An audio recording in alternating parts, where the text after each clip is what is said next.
Seja bem-vindo a mais um episódio do podcast. É o nosso parecer.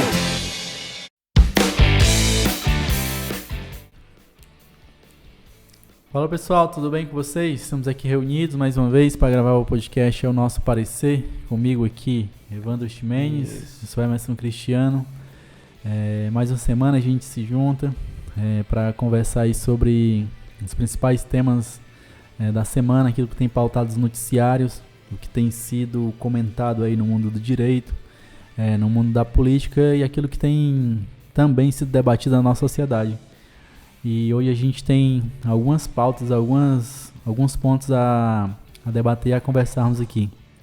Um deles é o episódio envolvendo o Arthur Duval, né? E o Renan Santos do MBL. Isso, a galera ali do... A galera não, do MBL não. Nesse momento é envolvendo o Arthur Duval e o Renan. Pronto, a gente vai conversar também sobre o avanço da Rússia, né? A questão da guerra lá na Ucrânia.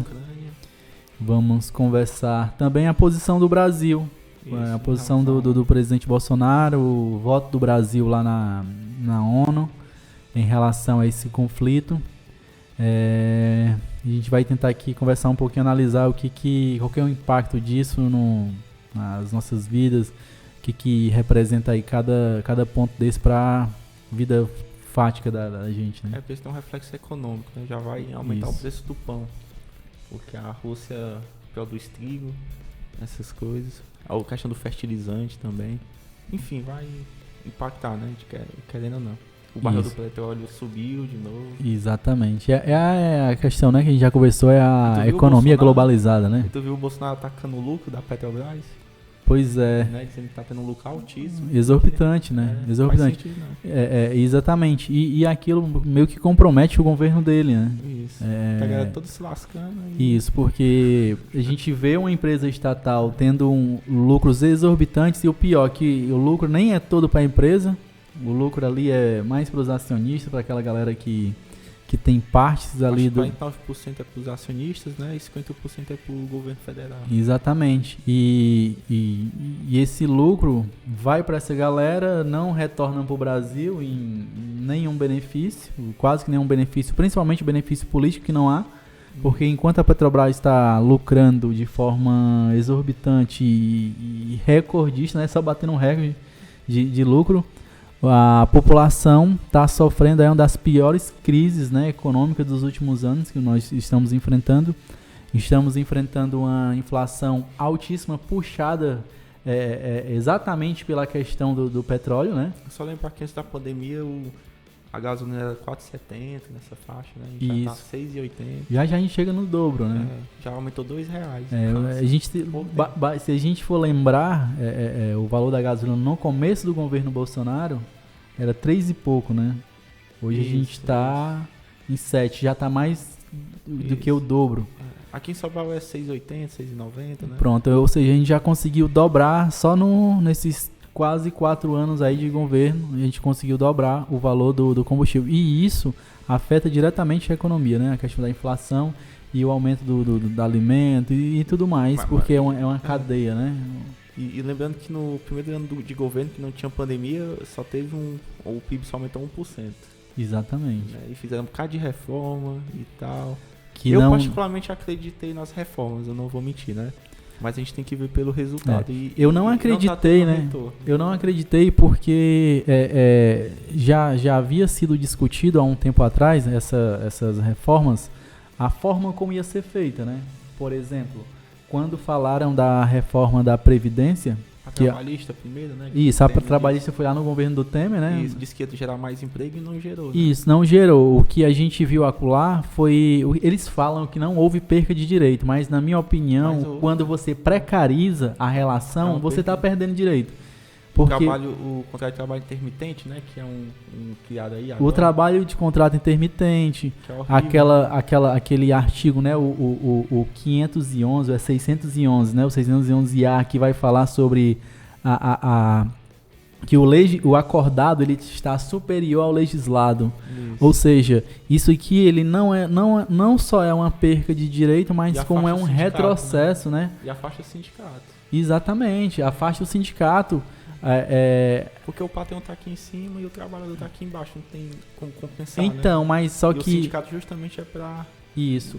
Mas aí quando o artigo vai falar do acordado, é o que se acorda nas convenções, nas convenções trabalhistas, né? E nos acordos, né? Nos acordos que os sindicatos fazem. Ou seja, ainda não é permitido, agora na pandemia foi permitido, o patrão negociar diretamente com o funcionário. Teve aí uma reforma da reforma, não foi na Previdência? Na Previdência não, durante a pandemia trabalhista, que até eles chamaram que era o nome dessa lei, que eles chamaram, é a lei da...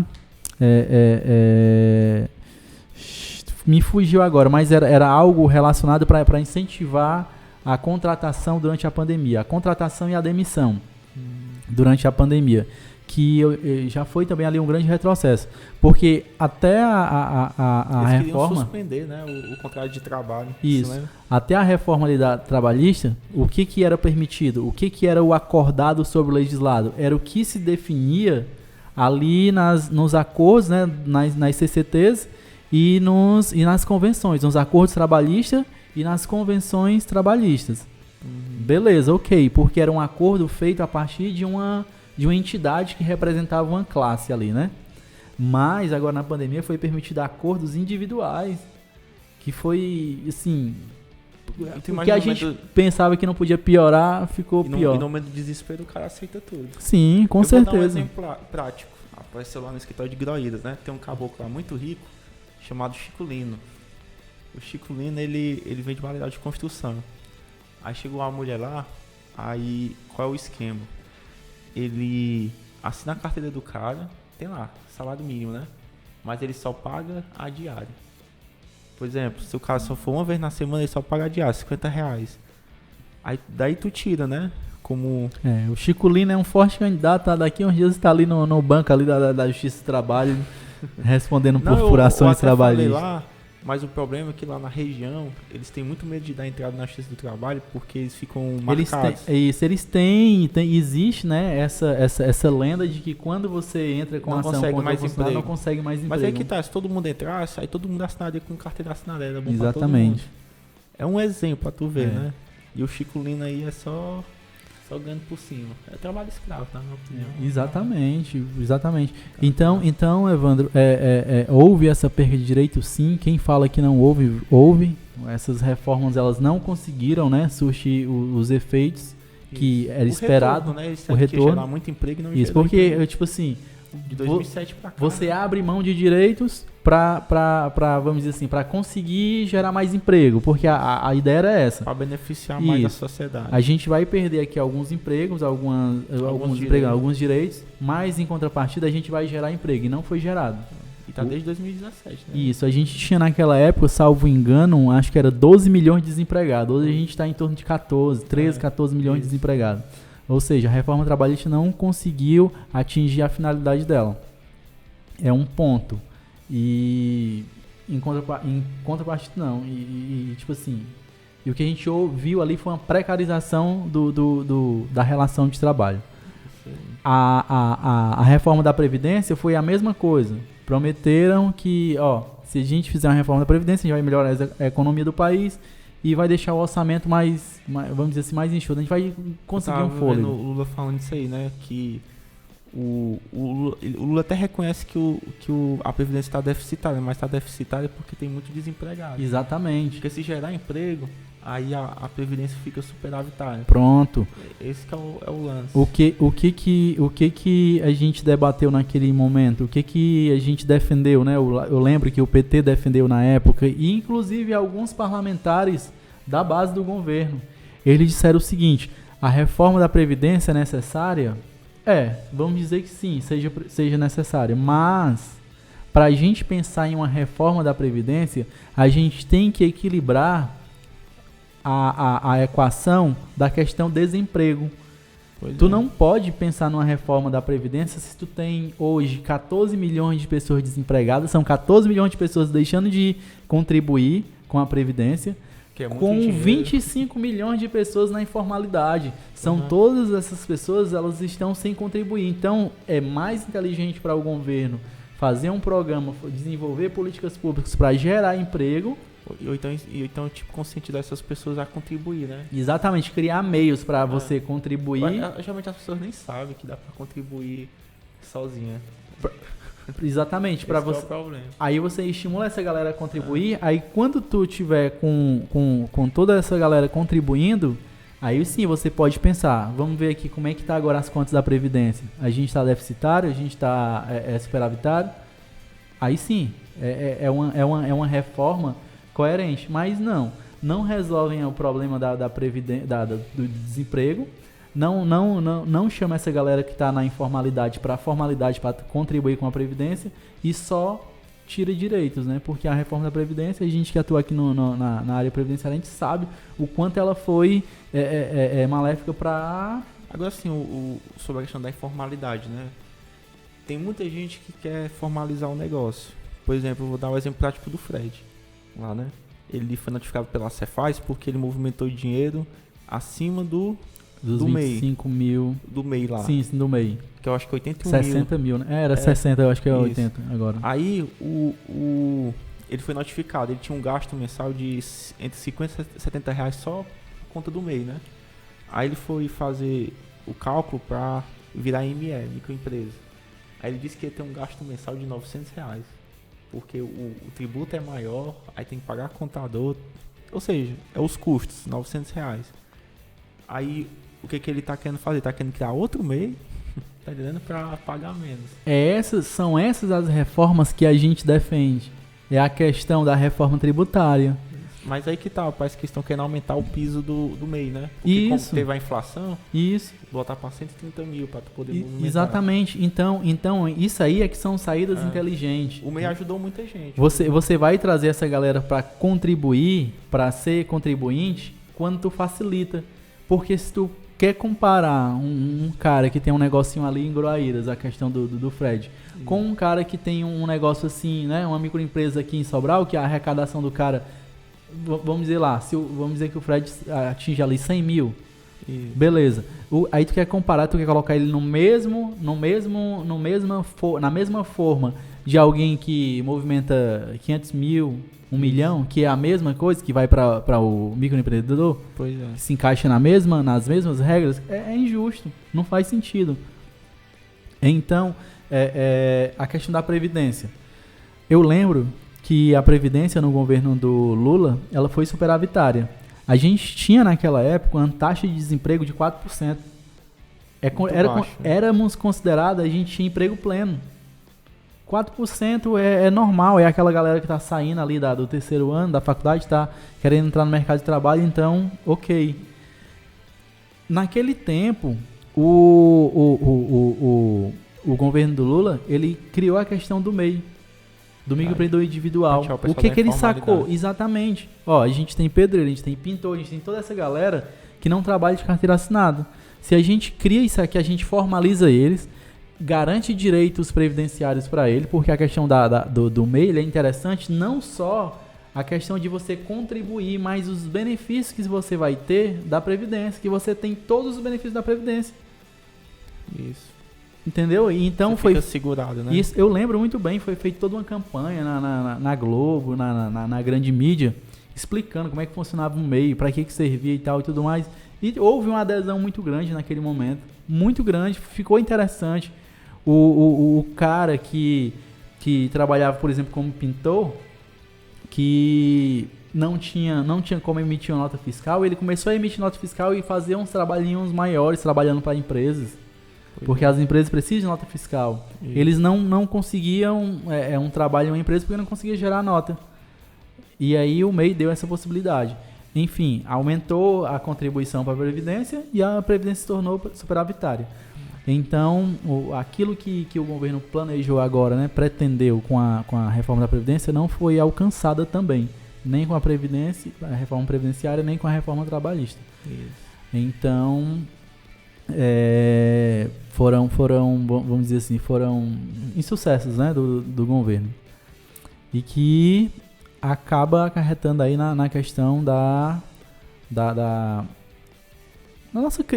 crise, né, que a gente tem hoje. É uma crise de desemprego e crise econômica e tudo mais. Mas aí, isso aqui nem tava na pauta, mas... mas foi... A gente tá falando do quê mesmo? A gente começou a conversar sobre... não lembro, eu perdi o começo. Não sei, eu sei que foi, né? Mas bora conversar aí sobre o Arthur Duval. vamos lá. O pessoal chama ele, sabe de quê? Mamãe falei, né? Não, eu tava vendo o pessoal do 247, o pessoal chama de Arthur do Mal. Arthur do Mal, né? ele é inimigo do Ciro, né? Eles já tiveram um confronto. Um pescotapa nele. Um pescotapa nele. Por que o Ciro não deu mesmo uma segura, né? Aí teve que se conter, né? O Ciro, né? O Ciro tinha razão e a gente não sabia, né? Pois não é? Eu sabia, nunca me enganou. Aquela galera do MBL nunca me enganaram. O Arthur do Mal.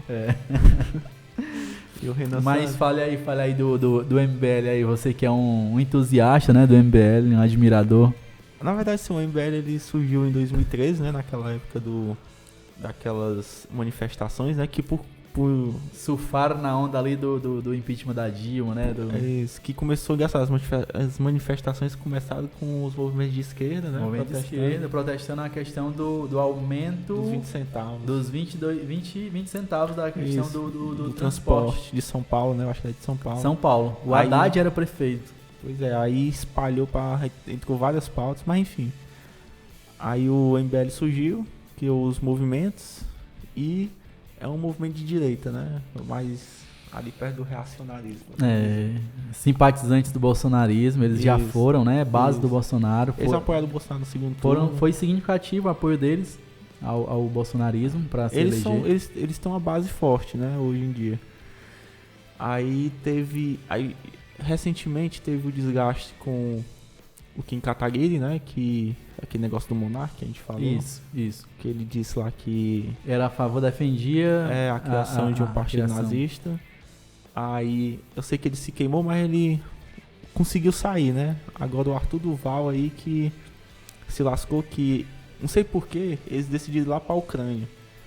Possivelmente para conseguir like e para ter visibilidade. Isso. Aí foi com o Renan Santos. Quiseram surfar na onda aí, né? Pegar aí carona na tragédia. Aí eu só não vou dizer exatamente o que o áudio fala, né? Que ele fala de um jeito meio grosseiro, mas... Nem vale a pena, mas foram... Enfim, ele diz assim, ele disse que chegou lá, aí achou as ucranianas muito bonitas e tal, dizendo que eram fáceis porque eram pobres, né? Isso. Aí disse que já, quando voltasse para São Paulo, já ia comprar passagem para voltar para lá. Aí ele parece que ele jogou isso no grupo de um racha de futebol. Aí esse áudio foi vazado e acabou com a vida dele, porque aí ele teve que abdicar da pré-candidatura. Abriu mão da pré-candidatura ao governo de São Paulo. Eu sei que todo mundo lá, eu tava vendo até os comentários do vídeo dele, todo mundo detonando ele, até os próprios seguidores. Aí até a namorada dele terminou com ele, né? Ou seja, ele ficou numa situação complicada. E ainda complicou o Renan Santos, que ele disse que o Renan Santos todo ano né? Todo ano faz aquela lá pela Europa, leste europeu, né? E sabe o que o Renan faz? Ele não vai pro litoral, ele vai pro interior, porque as meninas são mais pobres, entendeu? Aí fica conversando com as meninas lá pra ver se consegue. Ou seja, se aproveita da miséria das pessoas pra ter proveito sexual. Dos gringos, né? Que vêm pro Brasil. Sim. Pro turismo sexual, né? Que tá cheio de dinheiro. E tem mulher que se submete a isso, né? Mas eu sei que ele mexeu no vespeiro aí que gerou muitas consequências, né? É complicado, né? O cara que tem um pensamento desse, né? Agora sim, eu tava político, falando, né, cara? Um político, o cara que tem anseios políticos de ser governador do maior estado do país. Um dos estados o estado mais importante ele não é mais uma pessoa comum, né? Depois que você vira uma figura pública, você não pode dizer o que você não, quer. Cara, exatamente, mas como a gente já tinha conversado, o que me deixa ali mais perplexo é a capacidade do cara pensar em sexualidade, num momento, cara, de desgraça, sexo, né? de miséria que a pessoa tá vivendo ali. ele disse que as meninas olhavam mesmo pra ele, olhava ali, via que ele tinha muitos seguidores, já ficava interessado por ele. Cara, eu não... É a interpretação dele, né? Interpretação dele, eu nem imagino isso. Talvez a menina seja daquela forma, né? Eu acho... Aí entendeu errado. A minha visão ali, aquelas pessoas, qualquer pessoa que elas olhem, pessoas de fora, que elas veem ali, elas veem como uma oportunidade daquela pessoa ajudá-las, entendeu? Não é, eu acho que não passa nem na cabeça de uma menina daquela, de uma mulher daquela, de um povo daquele, tá olhando pra alguém. É porque tem homem que tem um ego lá em cima, né? Exatamente. Pensa que a menina tá sendo gente boa contigo, aí pensa que já tá acha que tá afim dele.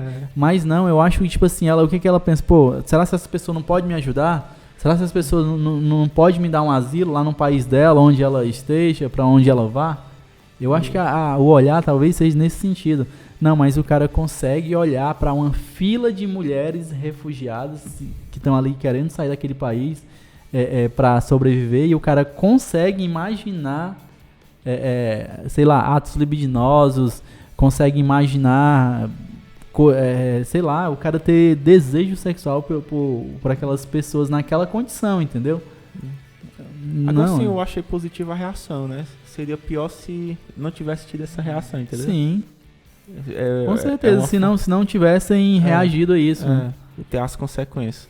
Agora, sobre isso aí, a gente tava até falando, né? Esses comentários, aí a gente tem que dizer a verdade, né? Esses comentários são muito comuns em grupo de WhatsApp de homem. Sim. A gente vê coisa até pior. Eu tava até falando pro Emerson, geralmente eu participava de um grupo, que eu me sentia no Xvideos, que lá a galera era só o vídeo mesmo pornográfico direto, acho que mandava 100, 60, desse jeito. E os comentários, as coisas mais horríveis do mundo. Isso acontece muito. Aí eu tava vendo, aí eu também até tava te falando antes de vir pra cá, que tem uma mulher que estuda os grupos de WhatsApp masculino.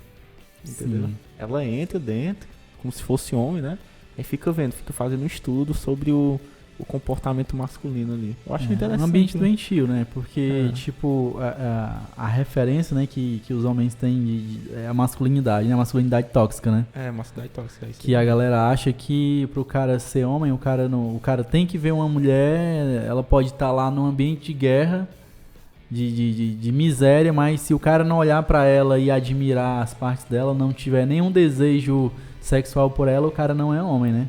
Isso. O cara só pode olhar pra uma mulher e só pode conversar com uma mulher se ele tiver desejos libidinosos ali por ela. Agora, se o cara não tiver esse desejo, o cara não é homem, o cara tem a masculinidade suspeita, o cara é colocado. Tipo, o cara tá num grupo do WhatsApp, se ele jogar um vídeo pornográfico, e se você não comentar, tipo assim, aí, cara, não gostou não falou nada. Não gosta da fruta. Não gosta não, né? Tá incomodado. A masculinidade tóxica que, tipo assim, cara, ou combate isso, ou a gente vai continuar formando e tendo esses tipos de pessoas. O Arthur Duval, ele não é diferente da maioria dos homens. Isso. Ele não é comum, na verdade. É o homem comum, é a pessoa comum. Isso. O homem comum, ele tem esse comportamento. Porque a sociedade, ela é assim, ela estimula, né? Quantas vezes a gente vê mulheres, tipo assim, mesmo com esse comentário, mulheres reproduzindo esse tipo de comentário. Se você passa aqui por ela, se ela dá a bola pra você, se você não corresponde, ela diz assim, viado, não gosto. Também tem isso. Tipo assim, como assim? Eu sou obrigado a... Agora pronto, né? Mas o que é pior, Hermes, é um esquerdo macho ou um macho escroto? É a mesma coisa, né? Eu acho que o esquerdo macho é pior. É pior, né? Porque ele defende a pauta, mas é só disfarçando. Só disfarçando, só quer se aproveitar. Aquele humorista que se lascou também, o Meia, sei lá. Sim. Aquele da Globo? Sim, eu sei, eu sei quem é. Marcos Mellin. Mellin, é isso aí mesmo. Mellin. O nome dele O sobrenome dele é estranho, eu sei que é o Marcos aí. Sim, que ele tinha... É o famoso esquerdo macho, cara. Isso, que ele era diretor, né? Ele ficava fazendo assédio sexual em cima das atrizes lá e tal. Aquela bananinha. Isso. Oferecia, né, cenas, oferecia participação nos trabalhos, mas queria sexo em troca daquilo. Isso, o famoso teste do sofá. Absurdo, né? Pois aí eu acho o esquerdo macho pior. Como esse macho escroto me esconde que é É, escroto. Não, mas os dois são escrotos, sabe? No final. esquerdo macho eu acho que é pior. Os dois são escroto porque, tipo assim, eu só vejo a tática, né? O que diferencia é só a tática um do outro. Mas os dois são... Não sei, eu acho... eu não consigo ver aí diferença de... Eu vejo porque um defende a pauta, mas um faz o que Não, quer. mas isso aí é hipocrisia, né? A hipocrisia que tá é em pior. todo canto. Que é pior, o macho escroto pelo menos não esconde o que é. Eu não acho que que o cara ser hipócrita seja pior do que ser escroto, não. Acho que os dois precisam de tratamento. Mas foi algo aí bem bizarro, né? Bem... Assim, eu não sei, não tem como classificar, cara, esse episódio. Ele disse agora que ele foi... Era um momento de empolgação. Eu tava num momento de empolgação. Empolgação, cara, tu consegue se empolgar com aquilo. Da guerra, né? Não, é um absurdo. E aí, a gente fala disso, mas aí também a gente vai pra questão da Rússia, né? O avanço do exército russo. Que é sempre pauta a Rússia. Tá bem, cada dia mais sério.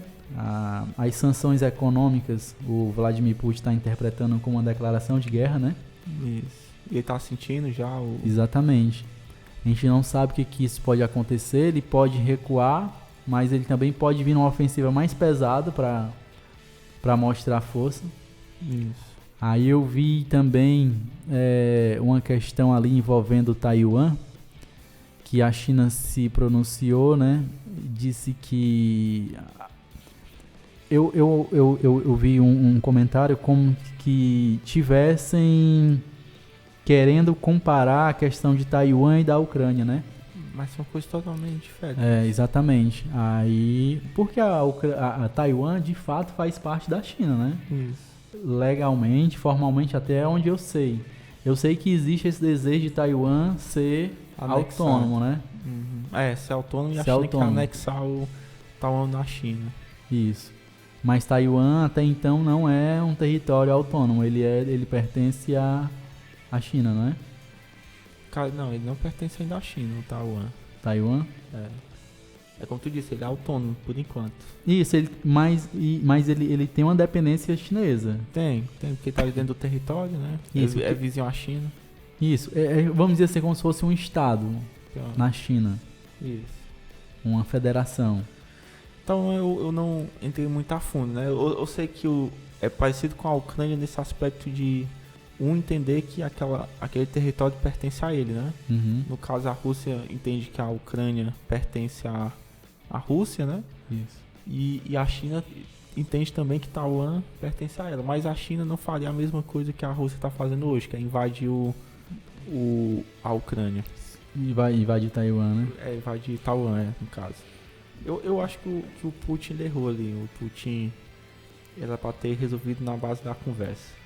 Mas quanto tempo de conversa? Eu fico pensando assim, eu posso estar 2 anos aí tentando dialogar com a galera. Mas que tal existe aquela questão do autodeterminação dos povos, que cada povo tem o direito de fazer o que bem entender, né? Assim, A soberania, né, de cada se o cara país. quer entrar na OTAN, eu acho que ele tem direitos. E outra coisa, se a OTAN for querer invadir o território russo, aí o Putin teria legitimidade para abrir uma guerra, entendeu? Mas ele não se sentiu ameaçado com o avanço? Porque a OTAN há 2 anos vem só avançando, se aproximando. Mas o que a OTAN vai fazer, sabe? Quando chegar perto, vai botar uns mísseis ali? Não sei, aí que tá, né? Porque se botasse um míssil... E pra que ela quer chegar lá? Pois esse é o ponto. Entendeu? Mas eu acho que é um problema complexo, né? Não é tão simples. É fácil a gente dizer assim, a Rússia errou em atacar, mas a galera fala que a melhor defesa não é o ataque. Não existe, né, essa máxima. Que agora tipo, eles vão esperar quanto tempo? Ele tá 2 anos pedindo pra as tropas se afastarem dali, né, pedindo, lá, tentando negociar. Eu acho que eles assim, eu não quero defender nenhum dos lados, mas eu acho que foi uma atitude de defesa. Eu não vejo como um ataque, sabe? Agora sim, quanto tempo o Putin vai aguentar aí? O tranco, porque é só sanção econômica e quando a galera sente no bolso no instante, vira, viu? Sim. Né? Sentiu no bolso, ela já abandona. Exatamente. Tá bem difícil a situação da Rússia, né? Porque tem poucos países apoiando ali, vamos dizer assim, poucos países, mas ele tem uma força grande aí do lado dele, né? Que é a questão da China, né? Isso, que a China quer conversar para resolver o problema. Isso. Propôs o diálogo e tudo mais. E eu tava vendo agora à tarde, o próprio Putin quer sentar novamente para negociação. Eles estão tentando, buscando. Mas não tem cessar-fogo ainda, né? Isso. Tipo assim, vamos avançando e vamos negociando aqui. Ele não chegou ainda em Kiev, não, né? O Putin. Não, mas parece que nos próximos dias já vai acontecer. Em Kiev no domingo passado, a gente tá... Pois é. No outro domingo não chegou ainda em Kiev. É porque é o seguinte, A diferentemente do que as pessoas pensam, tá havendo um cuidado, entendeu? Entendi. Eu tava vendo os números de mortos civis. Que tá baixo. Tá baixo, né? Tipo assim, não tô dizendo que mais pra uma guerra, pra um confronto que já tem o quê? 15 dias, né? Isso, já morreu quantas pessoas? Eu não tenho esses números aqui, mas posso ver. Eu sei que os ataques são tudo localizados, ele sabe os alvos. Exatamente, eles estão indo. Pronto, até agora já foram contabilizados 315 civis mortos, né? Pra uma guerra, né? Pô. Pra uma guerra. Mas enfim, vamos ver como desenrolar. Eu sei que soldados russos já foram quase 5 mil. Então foi muita coisa, entendeu? Né? E soldados ucranianos aí? Eu não tenho ainda esse número. Deixa eu dar uma olhadinha aqui. 5 mil soldados russos já foram mortos? Deixa eu ver aqui. É doido.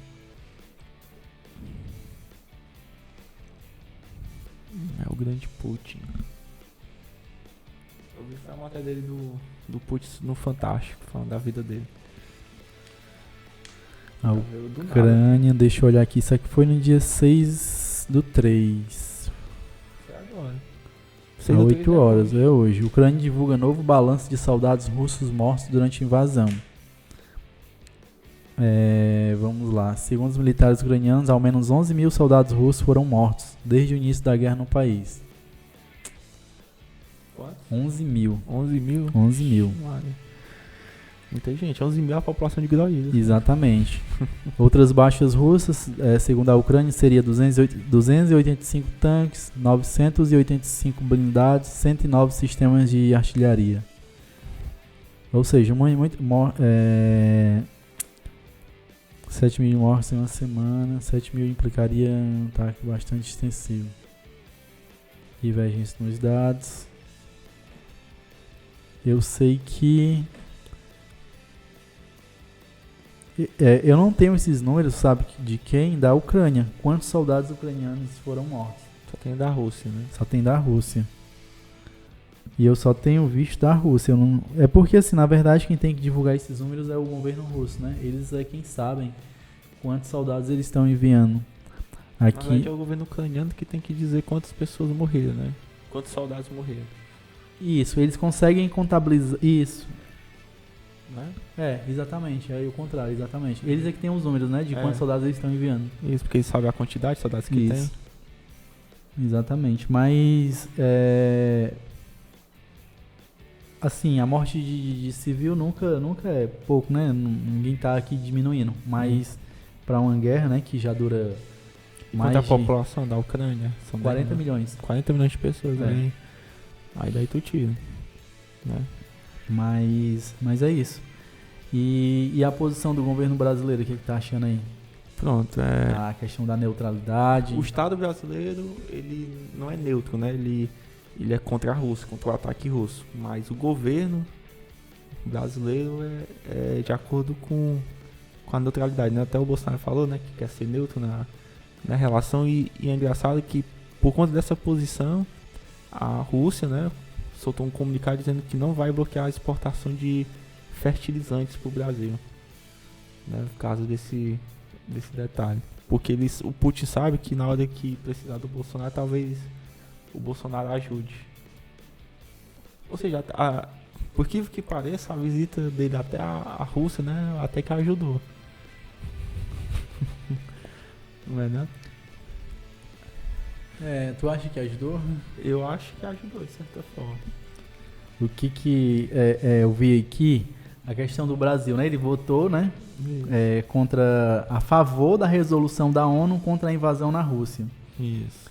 Aqui foi a posição, né, do Estado brasileiro, né? Agora do governo não foi. Do governo é uma posição de neutralidade, né? Não quer se meter no conflito. Que eu vi algumas pessoas comentando, e de certa forma faz sentido, que a posição de neutralidade nesse momento é apoiar a Rússia, né?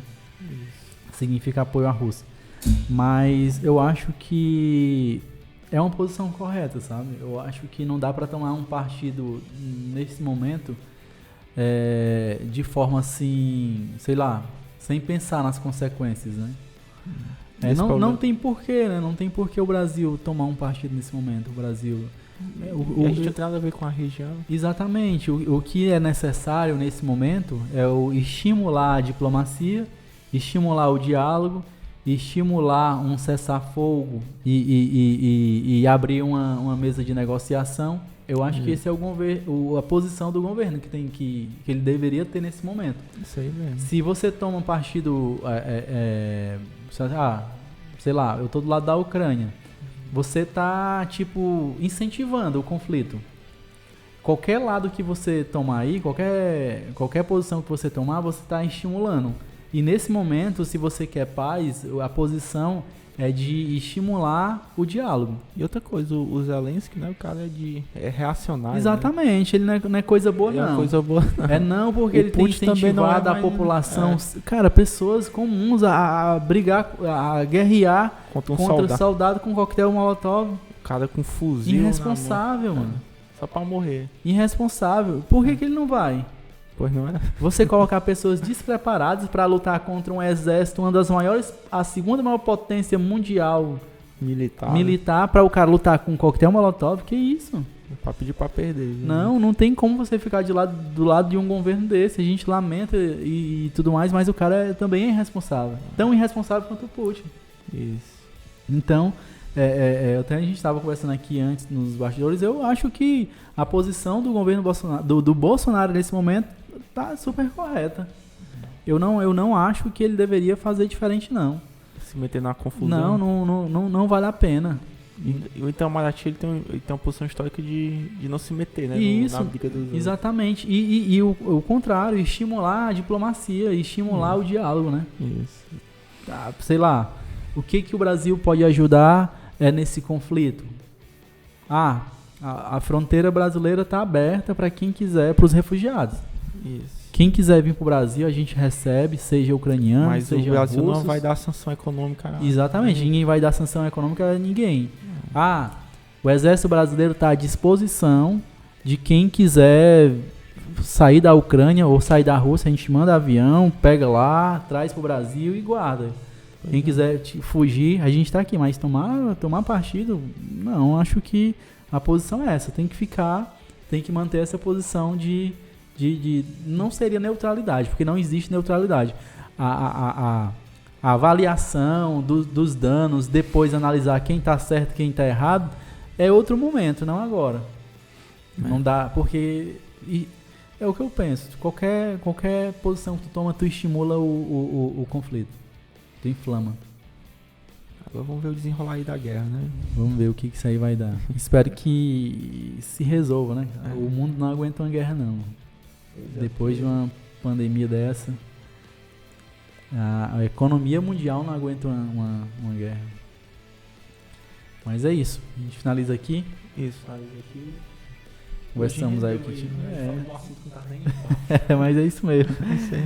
A ideia da gente aqui é isso mesmo. É uma conversa descontraída, mesmo sem muito roteiro, né? A conversa vai fluindo. A gente põe as pautas e vai conversando e se surgir outro assunto, a gente conversa. A gente encerra por aqui, esse é o nosso parecer de hoje. E até um abraço, até o próximo semana. episódio. Valeu. Você ouviu? É o nosso parecer.